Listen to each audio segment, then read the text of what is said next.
What's going on, guys? In this video, we're going over part 4 of the Self-Mastery series. We're breaking down the final key component to mastering yourself so that you can create your ideal life, and that is the intellectual body. Before we get into that, my name is Keith. I made this channel to help men create their ideal lives through self-mastery. Be sure to subscribe to the channel so you don't miss any new videos, because I'm putting out new videos every single day.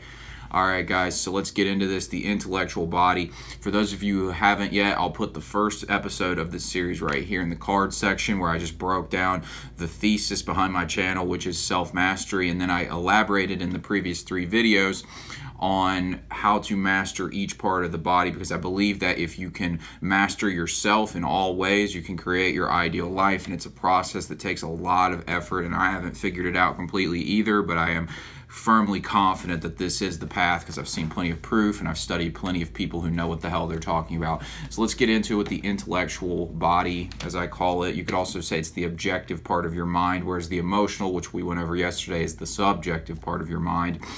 And the thing about it is these two work very well together. The emotional mind, the intellectual mind, they work in hand, and if you can learn how to balance them, that's how you can create the ideal life you want. You can get your goals in line, because your goals will be decided by your subjective desires, and then your intellectual mind goes about creating the plan to get them, essentially. So they need to work well together, but in order to do that, you need to have your intellectual mind become a servant to your emotional mind. And the reason you have to do that is because your intellectual mind is not, it's a rational mind, and a rationale by its nature does not have a place for meaning, really. Rational thinking is more objectivity, it's more about facts, it's more about just like 2 + 2 = 4 being rational, whereas 2 + 2 = 4, well, why does that matter? That's a subjective question, right? And so the things you want in your life are based on your subjective desires, experiences, and beliefs. And your objective mind needs to be able to serve that in the process of helping you create your ideal life. The problems that occur when you allow your intellectual mind to get too dominant over your subjective mind is you start to see the world through a very nihilistic lens, because you'll ask the question, like, what's the point of all this? Because your rational mind will point out that you're going to die someday, and it'll point out that life's going to keep going on without you, and that none of this really matters in the end, and that and into the intellectual mind is also where moral relativism came from. And moral relativism is basically the idea that morality is completely relative to each person, and even things like pedophilia and murder are moral under certain circumstances to certain people, and who are you to tell somebody what's true, what's moral, and what's not? And this is the kind of thing that the intellectual mind gets really caught up in believing, but any sane person can look at that and say that's absolutely nuts. But this is the kind of stuff the intellectual mind does when it starts to run roughshod over your life. The intellectual mind also loves to tell you the odds. The intellectual mind is the one that'll tell you you have like a 1 in 10,000 chance maybe of making it to the NBA, and that you should just take the 4-year college degree and take the safe route and not take any chances in life and do it this way, because the intellectual mind has no use for meaning. It only has use for facts and statistics and odds, things like that. And those are extremely important to living the life you want, but they can't be your dominant way of thinking, or you'll just live a miserable life, and that's the way it's going to go. Your life's going to become very constrained. Your intellectual mind's going to be very big on staying in its comfort zone and understanding what it knows, whereas the subjective part of you wants to experience life and wants to expand and it wants to do new things. So you can think of it like this. So your subjective mind is going to decide what you want, and your intellectual mind is responsible for making the plan that helps you get there. So let's say that we'll use the example of the NBA that I just used. All right, so let's say that you're 15 years old and you decide you want to go play in the NBA or something like that. And your intellectual mind is going to tell you that the odds of that are extremely slim, and if you listen to it, you're going to give up on the dream. But if you decide you're going to say, screw the odds, I'm going to go for it, your subjective mind can say, well, maybe there is a 1 in 10,000 chance of going, but there's still a chance, so I'm going to pursue that chance. So now you've got a 1 in 10,000 chance perhaps, but you've got this feeling and this drive and this goal and this desire that you want here that your subjective mind has decided on, and now you can put your intellectual mind to use to helping you get there. So you could say, all right, so what can I do to increase my odds? What would be the steps to help me get to where I want to go? And then your intellectual intellectual mind starts thinking about that and stops trying to prove you wrong. Your intellectual mind is going to help facilitate whatever your subjective mind is focused on. So so many people spend time focusing on negatives, focusing on lack, focusing on doubt, things like that. And so they start to see the world through that lens and they start to act in that way. Whereas if you see it as a place of possibility and you get confident and believe in yourself, your intellectual mind will work with you on that as well. So if you just go forward and say, you know what, I'm going to go for it, I'm going to go for my goal, then your intellectual mind says, well, what we could do is make sure we're in shape. We could make sure we get our jump shot right. We could do all these different drills, go to camps, do AAU basketball, try out for the high school team, do all these different things, learn from people who've gone before you, and take all these different processes, and the intellectual mind will create a pathway for you to get there regardless of what the odds are. That's what you always do. You're doing this on all circumstances. You just don't realize it because you only notice that your intellectual mind is resisting it when you start listening to these odds, right? Because I mean, even in the process of going to, say, like, let's say you're going to drive your car to the grocery store, all right? You're going to the grocery store. That's a subjective thing, right? You're going to the grocery store because you want food. You want a specific food. It's going to taste good. You want to go right now. That's subjective. That's your goal. The intellectual mind's going to set the process up to get there. So you're going to go get in the car. You're going to turn the engine on. You're going to drive the car. It's a process. The intellectual mind is responsible for the process part of that.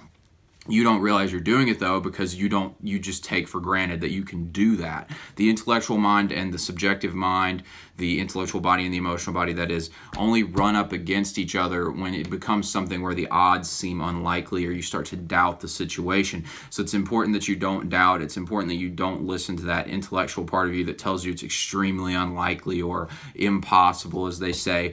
They used to think running a 4-minute mile was impossible. Everyone said it was impossible. Then one guy did it, and then 2 weeks later somebody broke his record, and now over 2,000 people have ran a sub 4-minute mile. And it's just because your mind needs to see proof of things sometimes. But that's the point though. The intellectual mind will try and convince you of all these stats that simply are not true, and you need to subordinate your intellectual mind to your subjective mind, which is going to tell you where you want to go in life. And at the end of the day, it doesn't even matter if you really get what you want. If it was what you wanted to pursue, you're going to feel meaning in your life by pursuing it. Your intellectual mind doesn't understand meaning, so you need to subordinate it, because a life without meaning is a life that's just not happy. So some practices involved with the intellectual mind, they include the obtaining of knowledge, all right? Your intellectual mind is the one that wants to learn things. It learns all this information all the time. The information you learn is going to be predicated on what you consider valuable, which again has to do with the subjective mind, because you don't go read a book that doesn't interest you. Even if you're reading the book because you want to learn about the subject and that's it, you still pick the subject based on the fact that you thought it would be worth learning. You're always filtering information through a subjective lens of how does it help me in whatever my goal is. You're always doing that. So in this case, your intellectual mind is the one that's going to obtain the knowledge, which is going to help you get from point A to point B. Philosophical pursuits, things like learning Stoicism or reading like Nietzsche. Again, this is partly just obtaining knowledge, but a philosophical pursuit, things like that, just higher mind thinking, intellectual thinking is going to be involved with the intellectual mind, obviously. Planning, again, so your subjective mind is going to determine what matters, what your goal is, and your intellectual mind is going to be the one that creates the plan to get you there. Another thing that trips people up with the intellectual mind is sometimes it doesn't know exactly how it's going to get there, and you can only put one step in front of the other, and you don't know how everything's going to lay out along the way. And that's another place where you need to subordinate your intellectual mind to your subjective mind so that it doesn't trip you up on the path to your goal. The last one on here we got is rational thinking. Obviously, I don't want to completely bag on the intellectual mind because it's necessary, because otherwise you're going to act on an emotional whim, and sometimes it is very important to think rationally and clearly and make good decisions. In fact, you need to be able to do that to survive in the world. That's what separates us from the animal in a sense. But it's just got to have its place. And in our modern world where science has become the king, we forget sometimes that there's something more important out there than just objective facts. And we think because objective facts work. Like, I'm talking to you through this technology right now because science works, clearly. But if science is all we have and we don't partner that with meaning and objectives and goals, which are subjective in nature, then we just go down a completely random path and nothing works out for us, and people lose hope in life because they don't understand where the meaning of things are.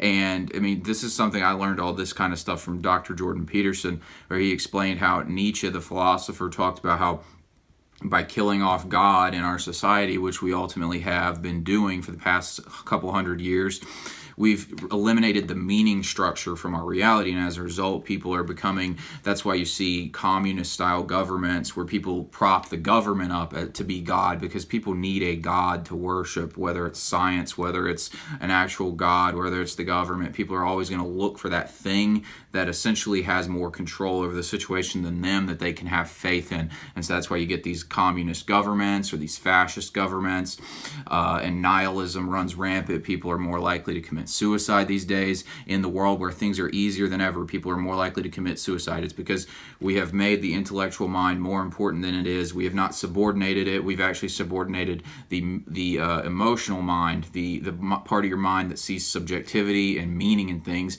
and have subordinated that to objective truth. And we ask dumb questions, basically, like, what's the meaning of life? And we try to explain it through this intellectual guise, rather than understanding that there's not an intellectual explanation for what the meaning of life is, and questions like that end up ruining people's lives. But guys, that's all I got for this one. A little bit quicker than the other two. This mind is really more about just working hand in hand with things. This mind has is best used in helping you attain your goals. And again, like I'm saying, it should not be the thing that runs your life like it is with a lot of people. Guys, that's all I got for this video. Thanks for watching. Be sure to give it a like if you got something out of it, so I can reach more guys with my message. Be sure to subscribe to the channel if you haven't already, and I'll see you tomorrow.